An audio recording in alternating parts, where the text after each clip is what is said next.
오늘을 살아가는 묵상 시간입니다. 오늘 본문 말씀 요한복음 1장 1절부터 3절입니다. 태초에 말씀이 계시니라. 이 말씀이 하나님과 함께 계셨으니 이 말씀은 곧 하나님이시니라.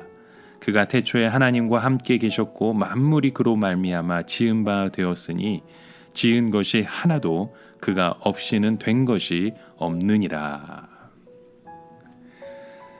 여러분, 우리 기독교에서 가장 중요한 것이 있다면 말씀입니다. 우리가 모이는 것은 하나님의 말씀을 듣기 위한 것이고, 또 우리에게 항상 하나님의 말씀이 있어야 우리의 모든 신앙과 활동의 중심이 되는 것입니다.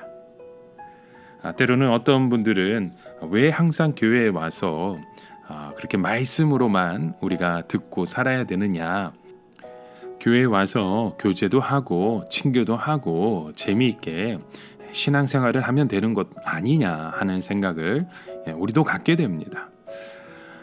여러분, 다른 것들을 교회 중심으로 끌어들이면 여러분, 우리의 삶 가운데 말씀이 중심되지 않습니다. 오직 말씀만이 우리가 사는 유일한 길이고 우리의 생명인 줄 믿습니다. 자, 오늘부터 저희가 함께 보는 그 요한복음의 말씀이 바로 이것입니다. 요한복음을 쓴 사도 요한은 아주 늙었을 때 이 말씀을 기록한 것으로 알려져 있습니다.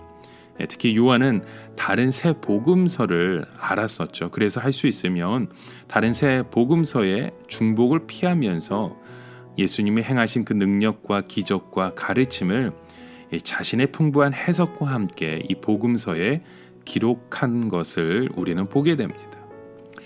자, 이 요한복음의 서문은 예수님의 오심이 얼마나 엄청난 일인가를 우리에게 보여주고 있습니다.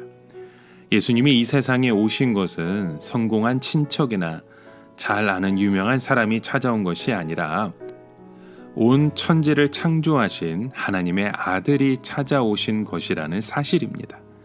중요한 것은 그를 영접하는 자는 누구든지 하나님의 아들이 되는 특권을 주신 것이죠. 자, 오늘 본문 속에 보시면 우리가 자주 사용하는 예수라는 이름이 나옵니다. 예수라는 이름은 하나님의 아들이 이 세상에 태어나셔서 사용하신 이름이죠. 그런데 하나님의 아들은 이 세상에 태어나기 전부터 존재하셨기 때문에 이 세상에서 태어나기 전에 그의 이름은 무엇이라 불렀는지 우리는 살펴보게 됩니다. 구약 성경에 보면 이 세상에 태어나기 전에 이외에 하나님에 대해서 여호와라고 우리는 불렀죠. 또 여호와의 사자라고 부르기도 하고요. 어떤 곳에서는 그 천사라고 부르는 경우도 있습니다. 그런데 요한복음에서는 이 세상에 오시기 전에 하나님의 아들을 로고스라 부르고 있습니다. 왜냐하면 바로 이 로고스가 요한복음의 가장 중요한 주제이기 때문입니다. 이런 말씀을 듣고 우리가 그것을 믿음으로 받아들일 때 우리 안에는 하나님의 아들이 오신 것과 똑같은 그 능력과 축복이 임하게 되는 줄 믿습니다. 그래서 장차 오는 시대에 모든 교회와 성도들에게 이 복음, 즉 하나님의 말씀을 예수님 자신처럼 사랑하고 받아들이라는 뜻에서 하나님의 아들을 로고스, 즉 말씀이라고 표현을 하고 있는 것입니다.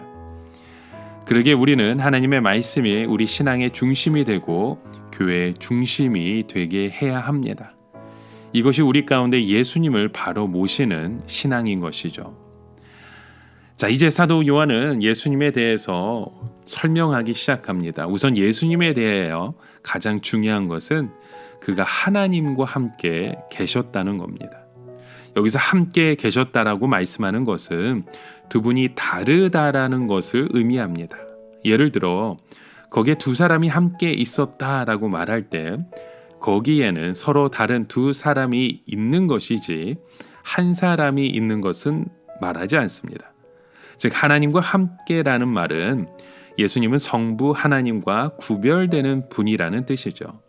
아들은 성부가 아닙니다. 아들은 독립된 인격을 가진 분으로 창조 전부터 아버지와 함께 계셨습니다. 그러나 그는 하나님이셨죠. 이 말씀은 곧 하나님이시니라 라는 이 말은 조금 전에 하나님과 함께 있었다는 말을 부정하는 것이 아니라 오히려 하나님과 모든 점에서 똑같았다는 뜻입니다. 아들은 아버지는 아니지만 영광이나 본성이나 자질은 모두 다 하나님의 성품을 가졌지 피조물의 본성을 가진 것은 아니었습니다. 예수 그리스도는 또 다른 하나님이셨습니다. 이 세상의 모든 것은 다 피조물입니다.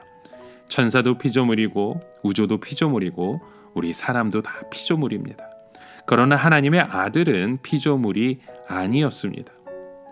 우리가 예를 들어서 우리 자동차 공장을 자동차를 만드는 곳에 가보면 많은 자동차가 있습니다. 그 자동차 중에는 아주 큰 것도 있고 비싼 것도 있겠죠. 그러나 그 자동차들은 그 어느 것도 사람이 아닙니다. 모두 사람이 만든 것뿐이죠. 그렇기 때문에 자동차는 아무리 부셔져도 다시 만들면 됩니다. 그러나 사람은 다시 만들어낼 수가 없습니다. 마찬가지로 이 온 우주에서 피조물이 아닌 것은 하나님과 아들밖에 없는 것입니다. 나머지 모두 다 하나님이 만드신 작품들이지 하나님은 아닙니다. 자, 오늘 본문의 말씀은 이 하나님의 아들에 대해 두 가지를 말씀하고 있습니다. 그 하나는 하나님의 아들이 이 세상의 모든 피조물을 만들었다는 것입니다. 여기에서 중요한 것은 만물이 그로 말미암아 지은 바 되었다는 것이죠. 도대체 그로 말미암아 지은 바 되었다는 것이 무엇을 의미할까요? 이것은 피조 세계에서 아들의 위치에 대한 것을 말하는 겁니다. 우리는 창세기 1장에서 하나님께서 말씀만 하심으로 모든 것이 다 저절로 만들어진 것을 알고 있습니다. 그런데 오늘 말씀에도 보면 아들로 말미암아 모든 것이 만들어졌고 또 아들 없이 된 것은 아무것도 없다는 말씀을 하십니다. 여러분, 중요한 것은 이 천지 창조에 있어서 아들은 방관자의 위치에 있거나 혹은 어느 한쪽에 사이드에 밀려서 전혀 중요하지 않은 그런 위치가 아니었다는 것입니다. 아들은 창조에 있어서 굉장히 중요한 역할을 감당했고 완성된 피조 세계에 있어서도 중심적인 위치를 차지한 것을 알 수 있습니다.